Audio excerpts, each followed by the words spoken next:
Shata Shishmas Divine Grace, Abhay Charnarvind Bhaktivedanta Swamy Śrī Prabhupada Ki Jai, ISKCON Founder Acharya, Savior of the whole world, Śrī Prabhupada Ki Jai, Shri Gaura Nitai Ki Jai, Lakshmi Narasimha Swamy Ki Jai, Radha Govinda Ki Jai, Tulsi Maharani Ki Jai, Srimad Bhagavatam Ki Jai. Om Namo Bhagavate Vasudevaya. Om Namo Bhagavate Vasudevaya. Om Namo Bhagavate Vasudevaya. Narayanam Namaskrutyam Naran Chaiva Narottamam Devim Saraswatim Vyāsam Tato Jaya Mudhiraye Nashtaprayesha Bhadreshu Nityam Bhagavata Sevaya Bhagavati Uttama Shloke Bhakti Bhavati Naistiki. Reading from Srimad Bhagavatam, Canto 3, Chapter 25 and Text 4. Sūta Uvacha Dvaipayana Sakaha Tu Evam Dvaipayana Sakastvevam Maitreya Bhagavan Tatha Maitreyo Bhagavamstatha Pritedam Priteham Prahedam Viduram Prita Prahedam Viduram Prita Anvikshikyam Prachoditaha Anvikshikyam Prachoditaha Sūta Uvacha Dvaipayana Sakastvevam Maitreyo Bhagavamstatha Prahedam Viduram Prita Anvikshikyam Prachoditaha.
Sūta Uvacha. Sūta Gosvāmī said, Dvaipayana Sakaha, friend of Vyāsadeva, to then, Evam, thus, Maitreya, Maitreya, Bhagavan, worshipful, Tatha, in that way, Praha, spoke. Idam, this, Viduram, to Vidura, Pritaha, being pleased, and Vikshikyam, about transcendental knowledge, Prachoditaha, being asked. Translation and purport by His Divine Grace, A.C. Bhaktivedanta Swamy Śrī Prabhupada. Translation: Śrī Sūta Gosvāmī said, the most powerful sage Maitreya was a friend of Vyāsadeva. Being encouraged and pleased by Vidura's inquiry about transcendental knowledge, Maitreya spoke as follows. Please repeat. Śrī Sūta Gosvāmī said, the most powerful sage Maitreya was a friend of Vyāsadeva. Being encouraged and pleased by Vidura's inquiry about transcendental knowledge, Maitreya spoke as follows. Purport by Srila Prabhupada. Questions and answers are very satisfactorily dealt with when the inquirer is bona fide and speaker is also authorized. Here Maitreya is considered a powerful sage and therefore is also described as Bhagavan. This word can be used not only for the Supreme Personality of Godhead, but for anyone who is almost as powerful as the Supreme Lord. Maitreya is addressed as Bhagavan because he was spiritually far advanced. He was a personal friend of Dvaipayana Vyāsadeva, a literary incarnation of the Lord.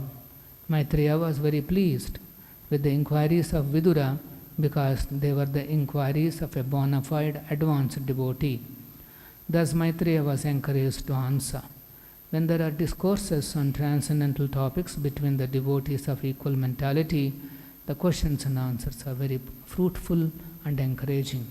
The sense the Bhaktivedanta Purporto Madhyanathimirandhasya Jnananjana Shalakaya Chakshurun Militam Ena Tasmai Shri Gurave Namaha Nama Om Vishnu Padaya Krishna Preshtaya Bhutale Srimate Bhakti Vedanta Swamin Nitinamine Namaste Saraswate Deve Gauravani Pracharine Sesha Shunyavadi Pashyata Deshatarine Shri Krishna Chaitanya Prabhu Nityananda Shri Advaita Gadadhara Shri Vyāsadeva Gaura Bhakta Vrinda Hare Krishna Krishna Krishna Hare Hare Hare Rama Rama Hare Hare.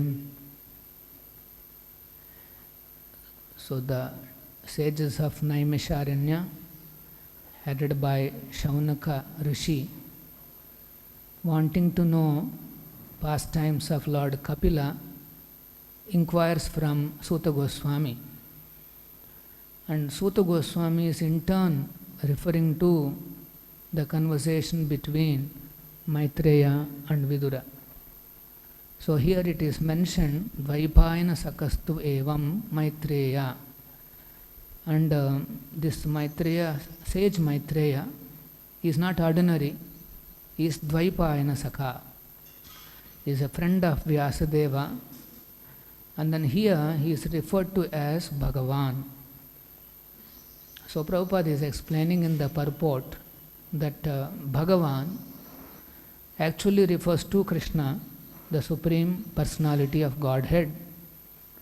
But sometimes it is used for his powerful devotees like Maitreya. So that's why here we see Bhagavan Maitreya Prahedam Viduram Prita. He was pleased by Vidura's inquiries. And Anvikshikyam, transcendental knowledge, Prachoditaha. He was inspired to speak. And so we will see from the next verse Maitreya's expounding the transcendental knowledge, specifically Lord Kapila's pastimes. So Krishna, he created this world with two purposes. One is that he has given facilities for the conditioned souls to enjoy matter to their fullest extent, the way they want, independently.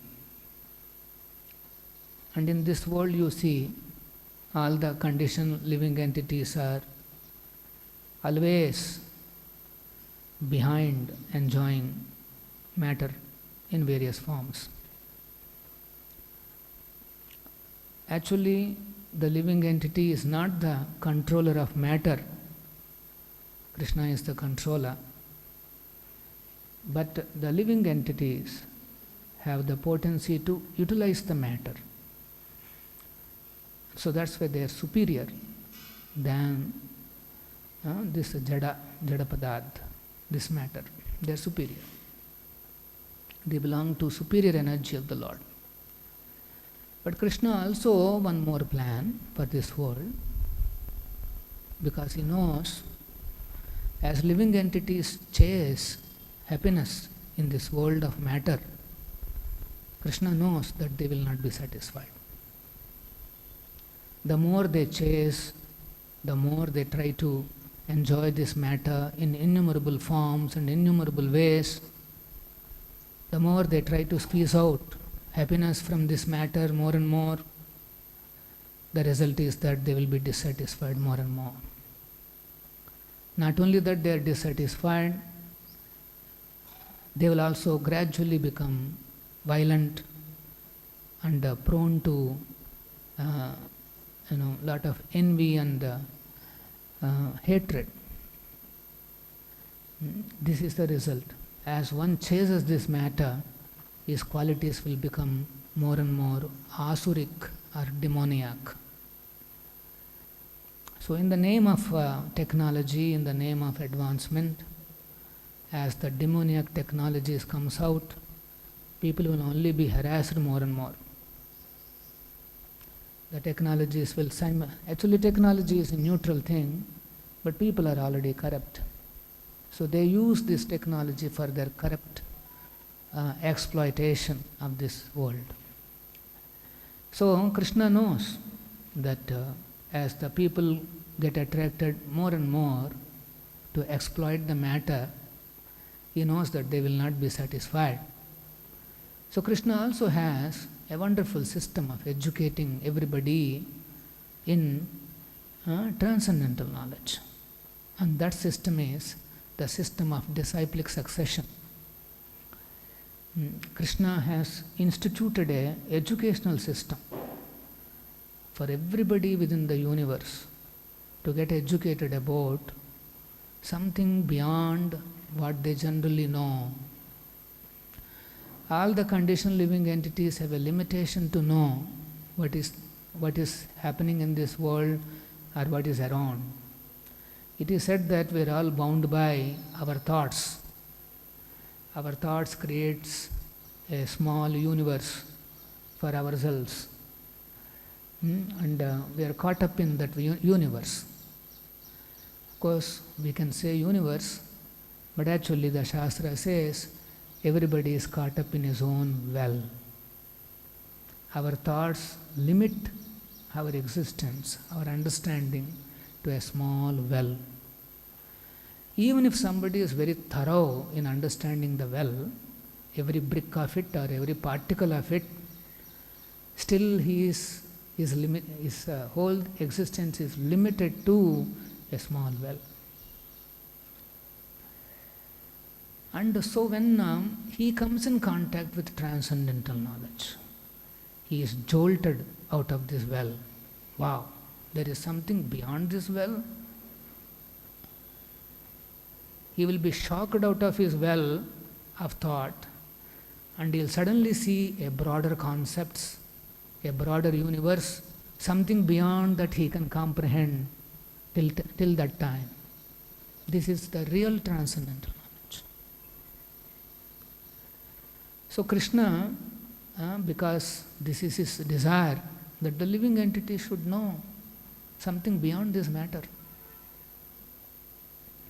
Otherwise they will not be happy. So he sends his devotees,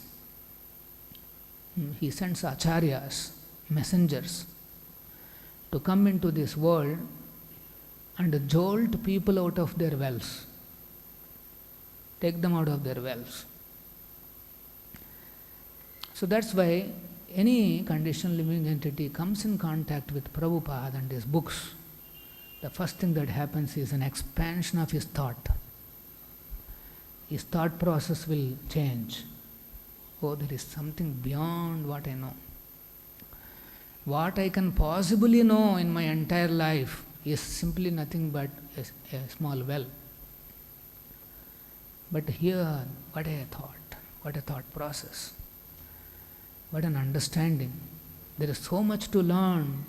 So he becomes very inquisitive.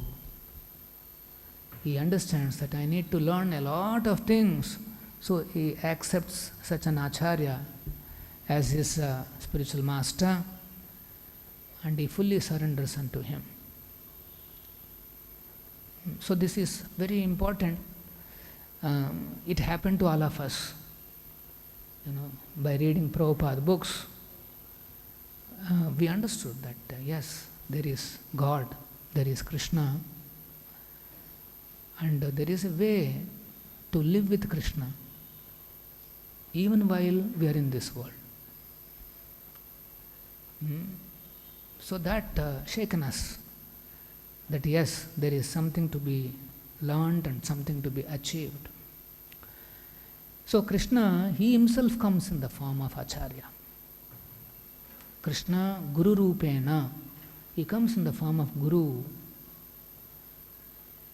and then he delivers the conditioned souls from the clutches of Maya. So when we say Prabhupada, is actually external manifestation of Krishna. Krishna in the heart, he comes as an external manifestation.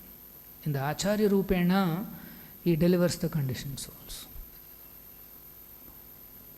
So when such an Acharya comes from the spiritual world, who is non-different from Krishna, he is not limited to one city or one zone. Such an Acharya cannot be limited to zonal Acharya.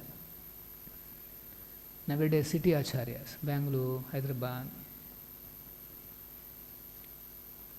and slowly Gully Acharya or Basti Acharya. There is a little role is there for somebody to guide people, but they cannot claim to be Acharyas or Diksha Gurus. A Diksha Guru is non-different from Krishna's external manifestation. That is Diksha Guru. Someone who can penetrate into the heart of the disciple and break the Maya in his heart and free him from Maya. That is the role of a Diksha Guru. So, a Diksha Guru, he plants that seed and a strong desire to practice Krishna consciousness in the hearts of the conditioned souls. If somebody gets that strong desire, that means he has properly received the seed, he has properly received the transcendental knowledge from Guru. What is this transcendental knowledge? It is about Krishna, that's all. Vedanta in one word is Krishna. This is Vedanta. Vedeshta sarvair ahameva vedyaha. Whole Vedanta is summarized into the holy name of the Lord, Krishna. So, that is the single concept, but then we see so many varieties. How all these varieties are connected to Krishna, and how we are connected, how others are connected to Krishna, and how that connection can be revived. These are the questions that the devotee has. And whenever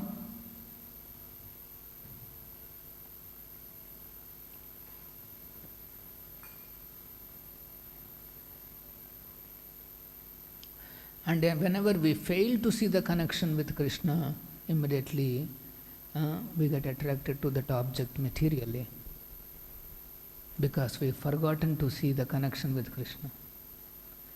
Moment we don't see the connection with Krishna, Maya captures. And then we think that object is meant for my enjoyment.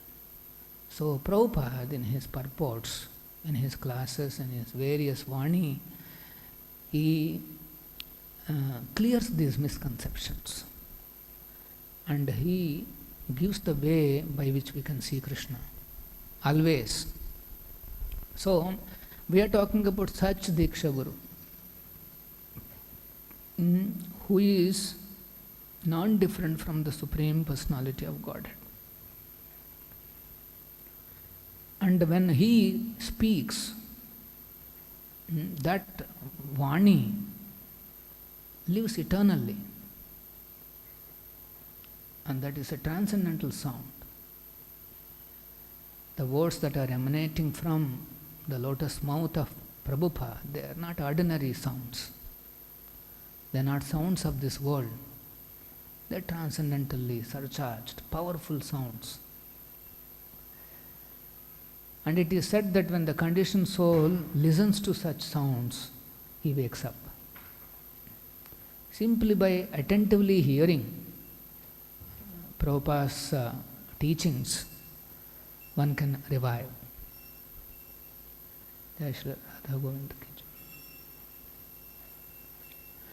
So we are very fortunate to already get Prabhupada as our Guru. But ordinarily, generally, the people are in confusion how to accept this Guru. Shastra says we have to approach a proper person. That is Krishna's original system. He has established a disciplic succession, and proper person means anybody who is coming in that. And only such personality should be accepted as one's spiritual master.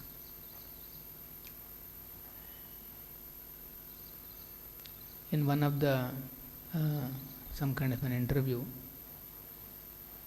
the same question was asked: how do we identify a guru? And when we said the guru should have a guru, that interviewer was shocked. It's such a simple point actually. The guru should have a guru. He should have learnt everything from a guru. And she was shocked. Oh, really? So you cannot just go by externals. Somebody has to do a little bit of a kind of a background work to see whether he has a guru, what kind of a parampara, is there any is there any system of in the previous gurus, and how long it is, how old it is. Somebody has to do this kind of a research. For example, if somebody is let us say mobile is some problem, you have to repair it. You don't go to a ditch digger, somebody who digs the ditches, big holes in the road. You go and ask him, my mobile is gone, can you repair it? It doesn't, no connection. Proper person is important. We have to approach a proper person. Most of the gurus, they only talk about this body, this bodily arrangement, about mind, about intelligence, about ego, or about the body, senses. Very nicely they talk. In fact, if you hear their lectures or whatever, the way they talk about mind in colorful words, how it acts, how it behaves, how it is creating trouble and this and that, we think, wow, what a knowledge. But it's all connected to this body. We are not talking about such bodily knowledge or knowledge of these bodily arrangements. All the yogas are connected to this body again. See, everybody is focused on this body only. The only thing that is purely out of this bodily existence and concentrated on the soul is bhakti.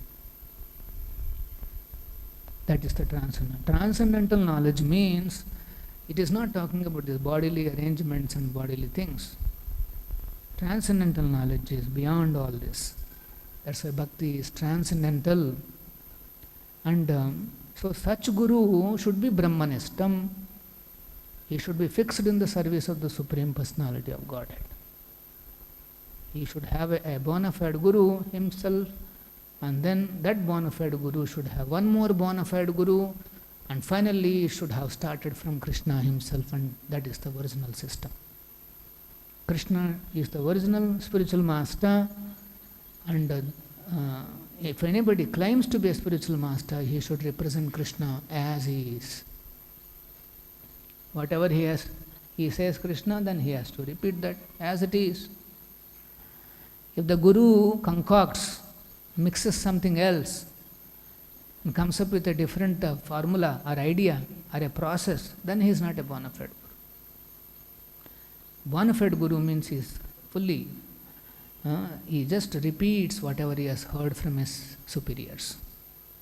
So look at here, Shaunaka is asking Sūta Gosvāmī, and Sūta Gosvāmī is referring to the conversation between Vidura and Maitreya. They are quoting authority.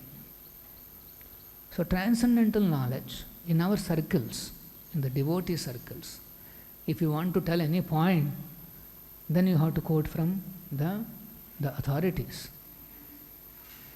This is transcendental knowledge. Prabhupada says like this, or in Bhagavatam it is written like this. We have to give references like that. Nowadays ChatGPT has come, and we thought it will make our life easier because it can immediately give you reference, whatever you ask. But recently we realized that ChatGPT itself is creating its own reference. It says letter to so-and-so by Prabhupada, but actually that letter doesn't exist. It says conversation between Prabhupada and so, but that conversation doesn't exist. It's a new menace created by the latest technology. It's a new menace. So there is no alternative to Prabhupada books. These tools and technology can help us, if at all, but otherwise there is no other alternative. Our tradition is to follow what Prabhupada has said, what he has given, that's all. We have no other, there is no other tradition.